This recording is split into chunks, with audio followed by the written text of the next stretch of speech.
Today's video is going to be a little bit of a stray from the norm, but I think something that I want to try to add into my channel more.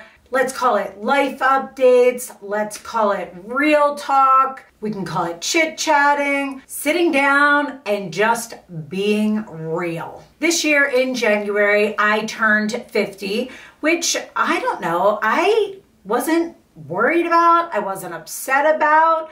I wasn't stressed about it. To me, it's just a number, and I am who I am and I feel the way I feel.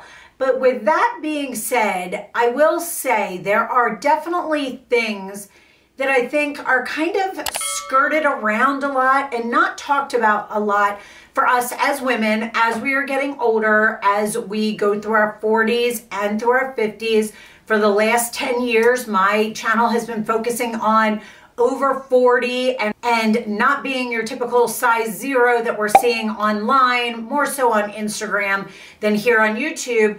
And just with that struggle of how things change as we age. I am going to start this off by saying there is no shame to my game. I have had every type of laser and chemical peel and microneedling and whatever you can think of. I have tried it, I have found what works for me, and I have stuck with it. As I got through my 40s, I definitely started seeing a change in my body. I have videos about like my weight loss journey and my whole story. I will link that up here for you somewhere. But that being said, I have always been someone who, when I was much, much younger, I did not struggle with my weight whatsoever. And the older I got, I started to struggle more. And that's normal, that happens. I was well aware of that. I wasn't upset about that. I just was constantly, though, in that mentality of trying to find the next best, greatest thing to help me maintain or lose that weight. And here's the thing, it's always changing out there. There's always new things, you know, what is it? Ozempic is a big one right now. I had thought about that, but for me, I just wasn't and still am not at that point in my mind where I feel like that's what I need to do. No shame to anyone doing it. I think it's great. I just kind of have that mentality of I want to exhaust all my options before I get to that point. So I'm not going to go into the whole backstory of every diet I've ever tried. You think of it, you name it, I probably tried it in one way, shape, or form. And I think that was always my problem, is it was always some form of a diet, something you followed. It felt very restrictive. And I know I can't live my life that way. Finding exchanges for things, like I use stevia now, and I used to be a big Splenda girl. Little changes like that will help in the long run. But I still saw that even though I was making those adjustments, and I would say I was an 80-20 eater. 80% of the time I ate really well. Like my Monday through Friday was great, and then Saturdays and Sundays, I went a little off the rails, but I was never like hog wild going crazy. I would just, if I was out to dinner, I would get what I wanted more rather than what was probably the better choice for me. Not always, but sometimes. So it was an 80-20 split. And with that, I thought that's okay. But my weight edged up and edged up and edged up. And it kind of went where I was like, I remember the first time I signed up with a personal trainer and I was like, I need you to help me. I am just feeling overweight, sluggish, all of this. And I was 150. I would pay to be 150 now. So it just like edged up and edged up and edged up over time. And that was after having MJ when I was 38 when I had him. It just kind of creeped up little bit by little bit. And then all of a sudden I'm like, I'm almost at 170.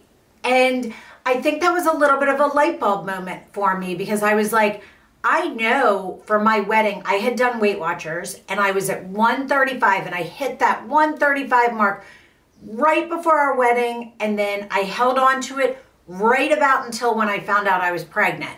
And then I just never saw anywhere near that again.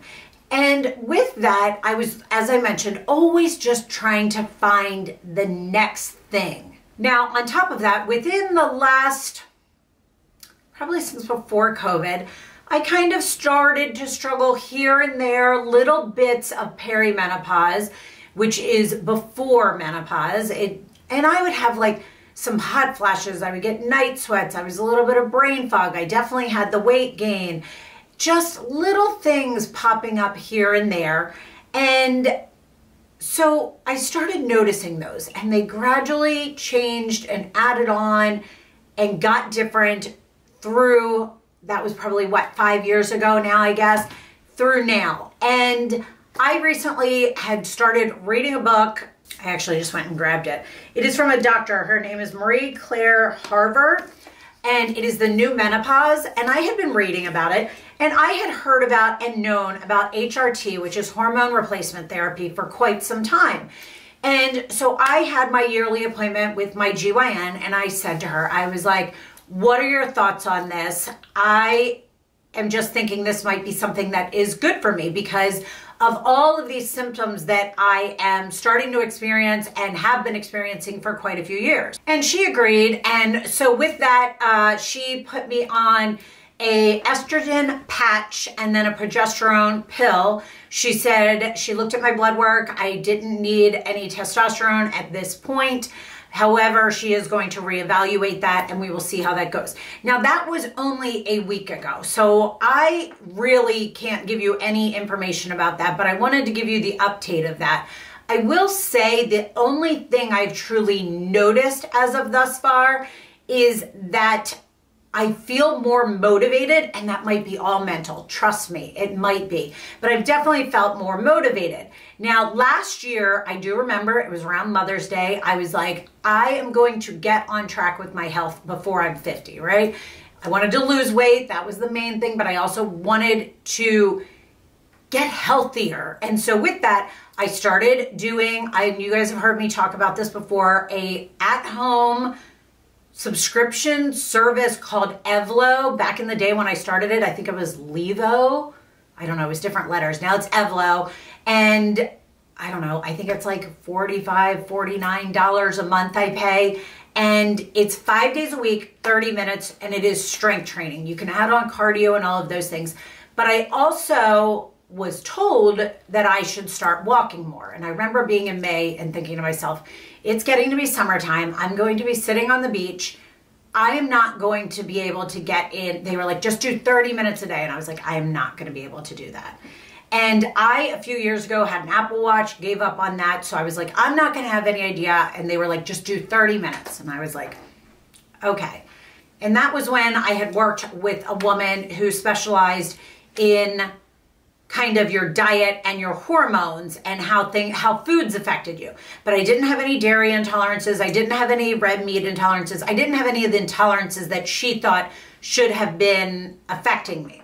So that really didn't work out. I did that for a period of time. However, during the summer, I mean, I was moving and I was walking around, but by no means was I getting in that 30 minutes a day. So I was like, when I go back in the fall, I'm going to start. It's nice out. I love where I live. I love walking around where I live. And so I was like, I'm going to do this. I'm going to take the dogs every day. And I did it. I did 30 minutes every day. And then it started getting to that point that it was getting cooler out. But when I could get outside, I would try and do 2 30-minute walks. I didn't track it, didn't pay attention. I just did 2 30-minute walks. And I kind of just went around until I got home. And then I kind of built up a little bit more. And then I kind of started like wondering how all this was going. I had no intention of an Apple Watch. I did invest in an Aura ring. It's the gold ring you're seeing right here, which tracks like your sleep, your heart rate, your walks, your workouts, all those different things, your restfulness. It tracks your period. It tracks your body temperature, everything. It has little, like on the inside, little computer chips. And so I started with that. And I found that really interesting. But with that, I also realized that I wasn't walking as far as I thought I was. So that's around the time it was getting cooler out. I started walking on my treadmill inside, 2 30-minute things a day. I tried to do 1.5 miles or 30 minutes, whichever came first, and I would watch a TV show. Got through the winter. I did that pretty consistently. Now I did do that 7 days a week. I mean, there's a day or two here or there that I was like, I'm not doing anything. But for the most part, I would say I was 95% consistent with my walks. So now we're getting into the spring. It's gotten nicer out. I have gone back to walking outside. I now do 2 walks a day, a minimum of 2 miles. It's usually about 45 minutes. These aren't like a fast, brisk walk. I walk with the dogs. I walk at a good pace. I make sure my heart rate gets up and gets moving, and I'm feeling good about it. I will say I just yesterday ordered a weighted vest. I think I might be changing my mind on that because I ordered one that was 15 pounds and then I later found out I should get one that I can adjust the weight on. So I need to look into that a little bit more. I was a little bit too excited and just placed my order. You know, I'm like, yes, do that, and got it. So I have been walking consistently and working out consistently 5 days a week. Now, in conjunction with that, I know protein is key, but I have kind of given up on the whole following a diet, following a trend, following a book, following a whatever. And I strictly am just using MyFitnessPal, and I am just trying to stay within 100 calories of what my recommended calories are a day. Now, I pay attention and look at how much protein, how much carbs, how much fat, but it's not my main focus. I'm just trying to stay within my calories for now. And I'm planning to do this all through the summer as well. So we'll see kind of how this goes. My plan and my hope is to take a year and really track this, pay attention to this, be dedicated to this, my weight workouts, my walking workouts, and my tracking food. Now with weekends, I am not always the best at tracking my food, but I am dedicating to myself that I want to at least try to make better decisions. If I go somewhere and I normally order a pasta dish, look and see what else they have. Do they have a steak? Do they have a fish? Do they have a chicken? Do they have something else that I could get besides maybe that pasta or that pizza or something like that? Try to get a little bit more salad in there, more fiber. So these things in combination with the HRT, I'm really hoping that I may be able to see some changes, and I want to keep you guys updated on that because I know there's a lot of all over the place information out there about HRT and how it can affect you. Some say it can help with that midsection, belly section. I will say with the workouts, I am feeling stronger. I feel like my arms are toned, my legs are toned.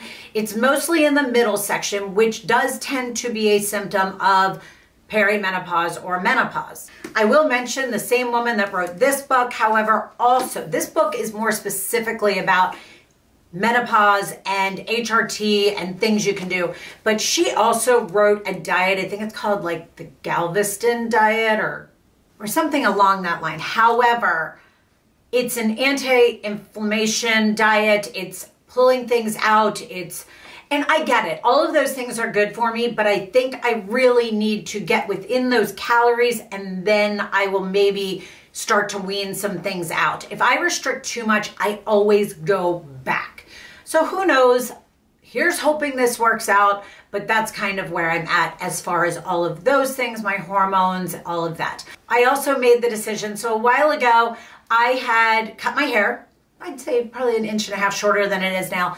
And I love it. You guys loved it. I loved it. It is so fun. It makes my hair look so full, so much body. I love it. But here's the problem with it. My hair grows really fast.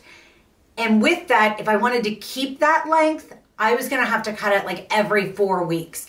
And I did that for a while, but then it started to annoy me where I was like, oh, I just was over it. So I have made the decision also with this in this same time period, I'm going to let my hair grow for a year.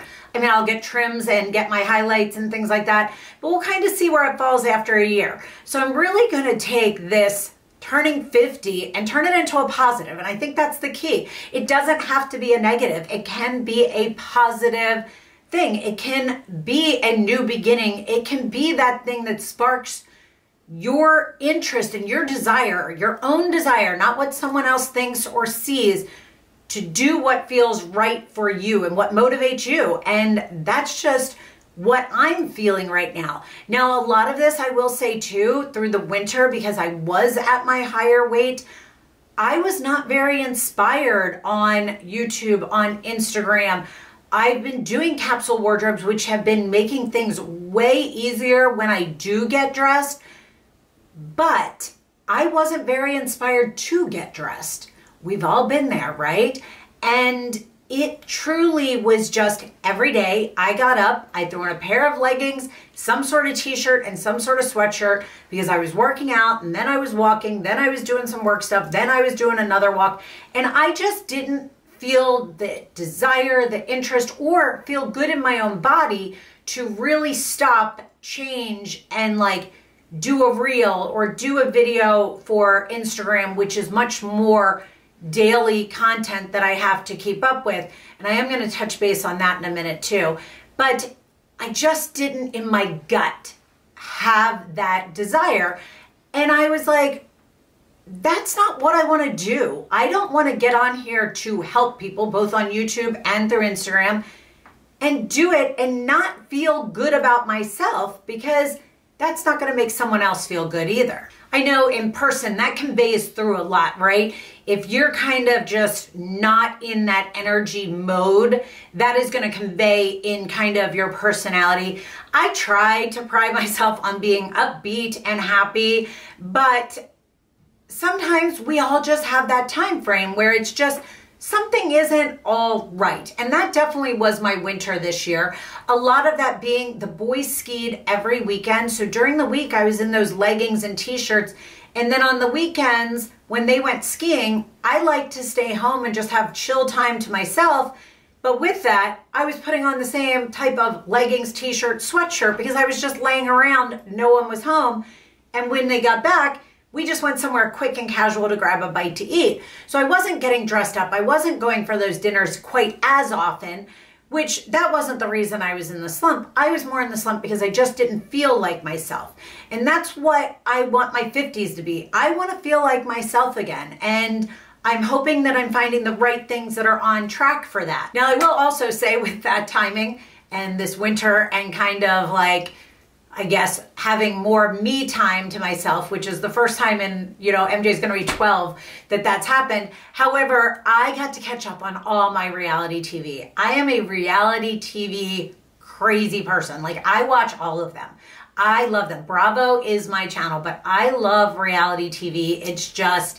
It's my weakness. It's my thing. I do love to read books. I do read more in the summer than I do in the winter. But I'm going to try next year to maybe focus more on reading during that winter time than just vegging on TV shows. So again, that goes back to, I want to feel more like me and like myself, and it's finding ways that make that work for me in my 50s. I want to feel like I'm myself again. I want to feel like me. Now, that does not mean I want to necessarily, or have to, let me rephrase that, be back to the size I was or in the clothes I was. It's not that. It's just, I want to feel good in my own skin again. And I think I need to take control of that, make my decisions, and not be as influenced also. Now, as I mentioned, I wanted to talk a little bit about Instagram, and this is how I am wrapping all of this up here, is I kind of have been a little interesting with Instagram. I took a break after we took our vacation in April from Instagram. I wasn't hardly on stories. I couldn't tell you the last time I posted something in my feed. And that's because it's a lot of work. Don't get me wrong. YouTube videos are a lot of work. It's recording, it's editing, it's doing all of the overlays, it's doing the linking, it's doing the thumbnail. It's like there is so much stuff that goes into it. It's not just a record and put it up like it was back in the day when I first started doing all of this. But that being said, with Instagram, it's like you never know. And I don't feel connected on Instagram. And that's what I realized is when I was on YouTube, I was very connected with all of you that watch my videos, and I miss that. So I want to get back to that. And I don't feel that same connection on Instagram posts. Now in stories, I do. I have started daily kind of taking you guys on Instagram, if you are on there, on my walks with me every day, saying good morning, telling you what I'm up to for the day, showing you around where I live. And right now that's here, but in the summer it's going to be in Cape Cod. So I just think that that is where I can connect more, and that's where I want to spend my time, my investment, my energy. And Instagram just is like, one time they want to have you have reels, then it goes to they want carousel photos, because they're trying to keep people on their app as long as they can. But the problem with that is it's a lot of work, and it again doesn't have that same connection. With stories, it's more like it used to be on YouTube. You click record, you start talking, and when you're done, it loads right to it. And then you can have connection through DMs and through messages back and forth, which I love. That's my favorite form of communicating, is through Instagram, stories, and DMs. So to be brutally honest, I am not loving Instagram for a lot of reasons, not just the ones I talked about that affect me as far as work. I also think that I was following people that I loved the look of things that they were wearing, they were showing. However, they were people that were 20s, 30s. They were people that were size 0, size 2, that I was making myself feel worse watching them or looking at them, because I knew what they were wearing, what they were doing, or whatever have you, was not something that was relevant to my life and my age and what I am feeling for myself, whether it be my style or just my body type or just things I do in my life.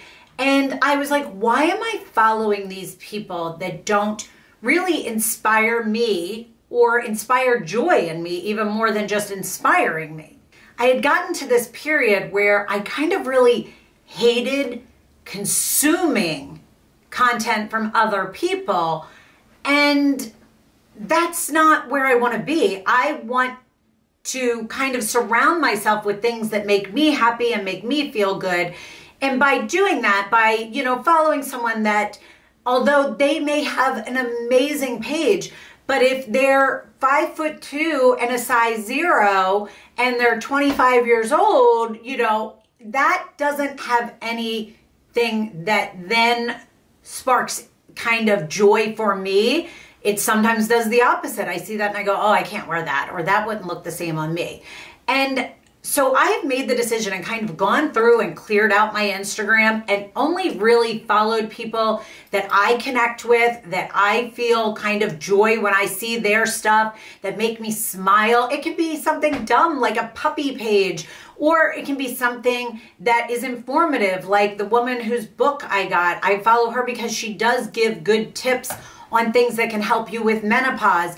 And or maybe it's someone that is a similar style influencer and size to myself, age range, whatever it might be. They don't have to be my age, but if they have a similar style, then that does inspire me. It's just such a shame that we're kind of at that stage of life with TikTok and Instagram that everything is such instant gratification. It kind of makes me sad that I don't get to connect with people like I used to with YouTube back in the day, or through comments here, or through comments on my Instagram. And it's just such a instant gratification. Like, we just don't have the attention span to stop and enjoy things as much. So I'm trying to take a step back myself, and you may be as well, and just really stop and enjoy content. I remember a couple of years ago, I stopped watching YouTube because I was like, I don't have the time to watch a whole video. Yes, I do. And I enjoy that so much more than that instant quick scroll feeling that TikTok and Instagram are giving me right now. And I think I've just kind of realized, I used to go, when I was going out to dinner, is I was taking photos of everything before everybody ate, and I was just always on that. I want to be more present in my life and enjoy my life. And I honestly don't know what the right solution is, similar to a diet or something like that. There's not a one size fits all.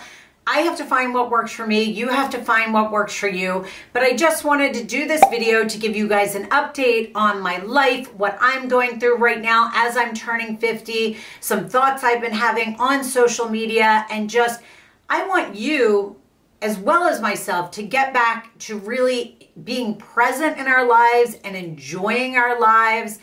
I love watching a YouTube video while I'm getting ready and curling my hair, but there's not that time anymore. I don't want to sit and just aimlessly scroll when I could be doing something with my family, with my friends. I could be reading a good book or things like that.